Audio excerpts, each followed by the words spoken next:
Olá, saudações, salam. Literatura turca, Orhan Pamuk. Meu nome é Vermelho. Quem é o Vermelho, hein? Meu nome é o Vermelho.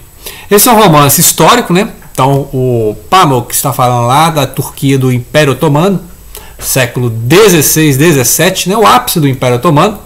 Lembrar que no século XIX, o Império Otomano já está em decadência e vai acabar no início do século XX, durante a Primeira Guerra Mundial. Então, eu já li outros livros do Pamuk, Neve, Istambul, o Museu da Inocência, né? Então, esse é o quarto livro, mas eu devia ter sido o primeiro, né? Eu fui passando os outros na frente, o Istambul também me interessou muito. Então, acabou que esse é de 98 e com certeza foi um dos motivos de ganhar o Nobel de Literatura de 2006. Então, ou seja, com certeza eu devia ter lido primeiro. É um livro assim meio policial, porque né, de cá já tem uma morte, né? Vai ter um assassinato aqui. E aí você vai ler o livro para saber quem é o assassino, né? E o problema aqui nesse livro, que é um quebra-cabeça, né? Então vai lembrar muito esses romances policial histórico lá, tipo Umberto Eco, né? E vai lembrar também o George Perec. George Perec faz esses livros quebra-cabeça. Então é um quebra-cabeça porque você tem uns 20 narradores aqui, até o cachorro é narrador, né? Até a árvore é narrador. Até a cor vermelha narrador, por isso que chama Meu Nome é Vermelho, a cor vermelha, né? Da tintura, do sangue, etc. Então, todo mundo narra nesse livro, né? E não tem aquela voz que sabe tudo. Não tem aquela voz balzaquiana, né? Aquela voz onisciente que sabe tudo. Então, você tem que confiar. É um livro que eu sei que vou ter que ler duas vezes, né? Então, eu estou aqui né, no 10, né? Eu estou no 10, já li alguns outros textos aqui. É um livro que você já sabe que você vai ter que ler duas vezes. Né? Então já vai sabendo, você vai ter que reler porque é um livro assim, que não tem um narrador que sabe tudo. Você vai lendo pedaços da história, né? Então cada um vai vendo um pedaço da história e o que vai te guiando é assim, alguém morreu e essa morte, esse morto está narrando, né? O primeiro aqui é o cadáver, tipo o Brás Cubas, né? Memórias Póstumas lá do Machado de Assis, é o cara que morreu e está falando, né? Então existe vida após a morte, aí falando que existe vida após a morte, né? Você foi para o céu, foi para o inferno, né? Então é uma cultura muçulmana e que vai ter várias referências à cultura, inclusive a voz do diabo, né? Então, a partir do próprio Iblis, né? O Shaitan, né? Que é o diabo na versão muçulmana, obviamente, né? Não é esse inimigo de Deus e dos homens, igual na concepção cristã, né? Na verdade, a concepção aqui do Iblis é mais do judaico, né? A concepção judaica, tipo aqui do livro de Jó, né? É um ser, né? Também tem o anjo da morte, que é outra coisa, né? O Zamrael, né? Israel. Aqui. Então, assim, a gente tem essa ideia.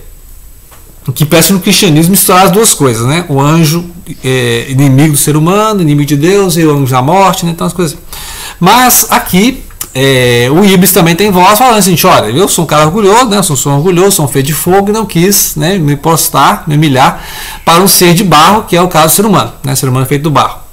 E aí ele foi punido por essa arrogância, né? Só que ele vive na terra, que até o juízo final, para poder ficar atormentando as pessoas, né?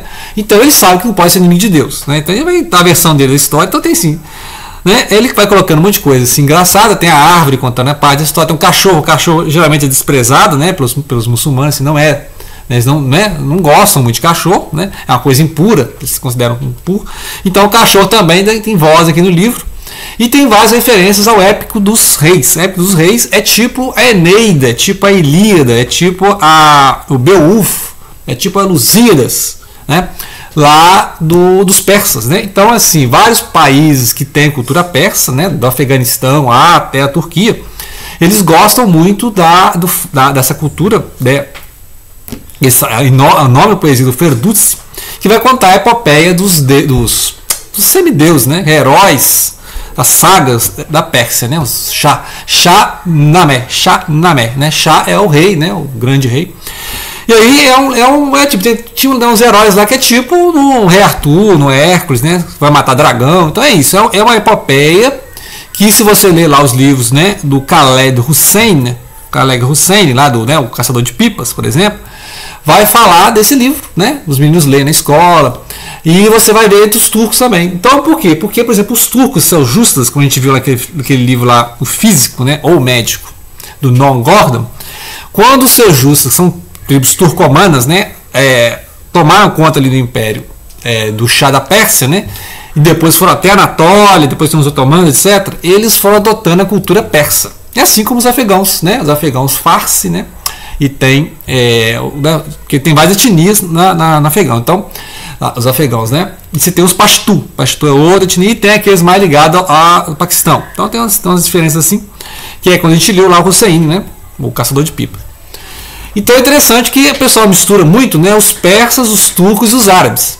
Né? Todos eles falam árabe ou leem árabe por causa do Alcorão. Alcorão, que é o livro sagrado, né, do Islã.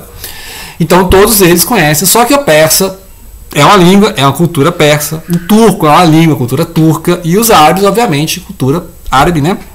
E ali no norte da África todinha tem cultura árabe, né? Então, os persas, né, tem uma grande cultura, poesia, e influenciou os turcos. Então, os turcos adotaram, né, por mais que tenham vencido, né, vencido os persas, adotaram a cultura dos persas. Né? Muito bem, aí, essa época aqui, né, vou falar mais sobre essa época aqui. Nessa época, século XVI, era a época que já tinham tomado Constantinopla, né? Século XV, já tinham tomado Constantinopla. E aí, naquela época, a grandes potências eram os Habsburgos, que a gente já viu recentemente, está vendo recentemente, com a leitura de A Ilha do Dia Anterior, né? Que se passa no século XVII. Então, logo depois disso aqui, né? Na cronologia, depois de ler isso aqui, leu o dia anterior, porque vai mostrar que os Habsburgos, né, lá na Centro-Europa, é muito forte. Lembrar que os otomanos não conseguiram tomar Viena, né? Que senão ele teria tomado lá o Império, né? Então eles chegaram até a região da Romênia, da Bulgária, né? Aquela região ali dos Balcãs, né? A Albânia. E aí tem os otomanos ali que são sunitas, né? Suni segue a Suna, e contra os Shias, né? Os xiitas dos Safávidas, né? Safávidas, que é essa dinastia, né? Que está dominando ali no Irã, na Pérsia. Então, ou seja, está ali os otomanos ganhando de um lado com os Habsburgos, né, são cristãos, né, na Europa, contra, né, para o leste, contra os persas. Né? Então é esse momento de guerra. E aí o grande sultão quer fazer uma obra de arte, né, uma grande obra de arte. Por isso tem várias referências a livros aqui, porque ele convida pessoas que ilustram livros, né, iluministas, miniaturistas. Então ele vai chamar um ateliê para poder, né, aqui no caso é o tio, chamado o tio, e ele vai fazer então essa arte, né, só que ele, o sultão, quer uma arte que seja assim, que deixe, né, embasbacados até os europeus, né, ele quer uma arte assim, para mesmerizar até os europeus. Então, lembrar que nessa época tinha uma grande rixa artística, né, entre a arte ocidental, veneziana, né, italiana, e a arte muçulmana, né, Islã, que lá no Islã, inclusive, não se espera gravuras, né, porque é mais a grafia, né, porque pela tradição, né, islâmica não se faz figuras, né, então a tradição judaica também não fazia figura, enquanto que estão rodeados de ícones, né, dos ortodoxos, né, dos romanos, né, os católicos romanos, que gostam muito de figuras, né, de ícones, de figuras, estátuas, né? E aí não tem isso na cultura nem judaica e nem islâmica, né? Ou seja, a ideia de figura. Então já complicou aí começa a surgir uma rixa ali entre os próprios pintores, os próprios, né, iluministas. E acontece que um deles, o Elegante, né, são aqui, ó, vou pegar o nome deles aqui, ó, eles são chamados de codinomes, né? O tio, que é o chefe do ateliê lá da corporação, ele vai chamar então o Elegante, a Cegonha, a Oliva e a Borboleta. Né? Daí a voz de cada um deles vai aparecer.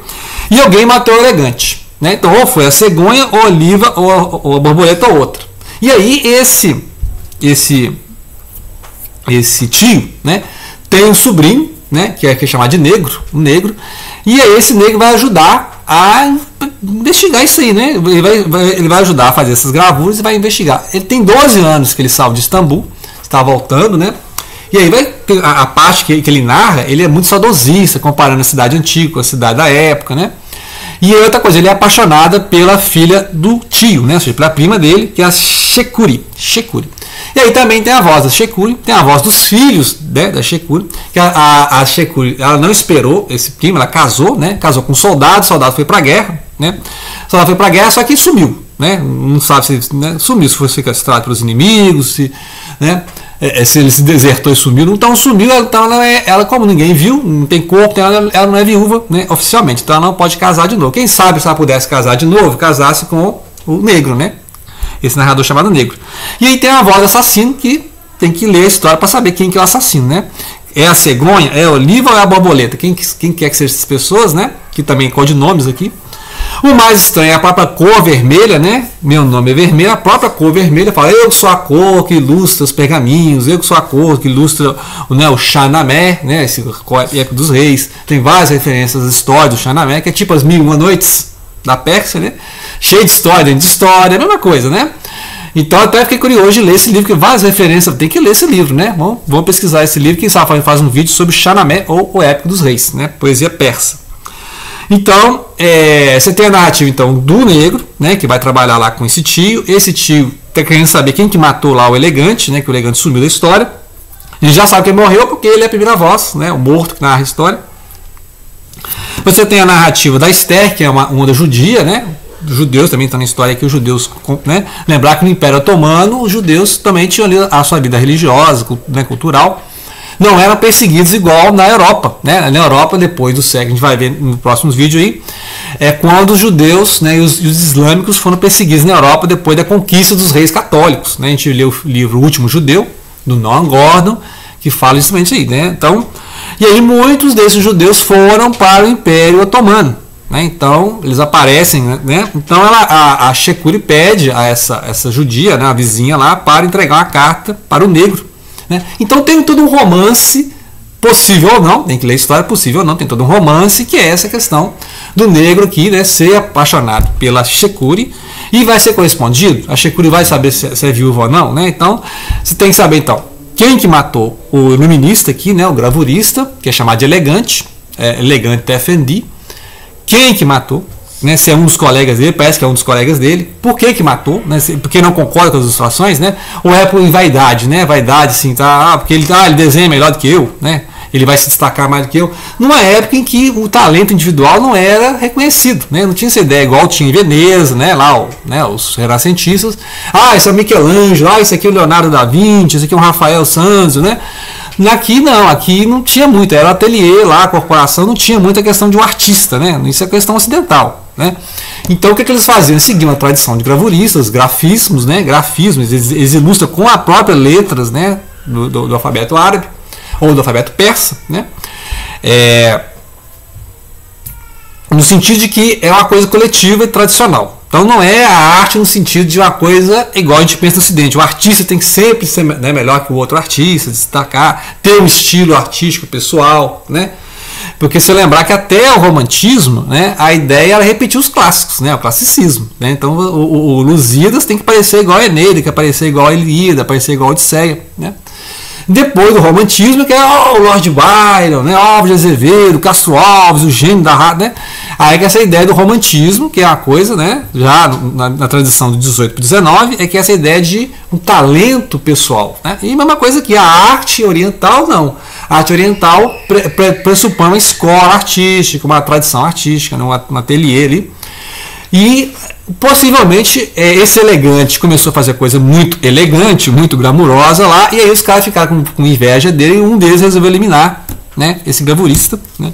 Então tem toda essa polêmica, né? O sultão resolveu fazer um livro, vai ser ilustrado, que ele quer que até os venezianos fiquem assim, abismados com a coisa, só que já surgiu treta entre os próprios gravuristas, né? E aí vai saber quem que matou o cidadão, se vai ter realmente esse romance, né, entre o negro e a Shekuri, né?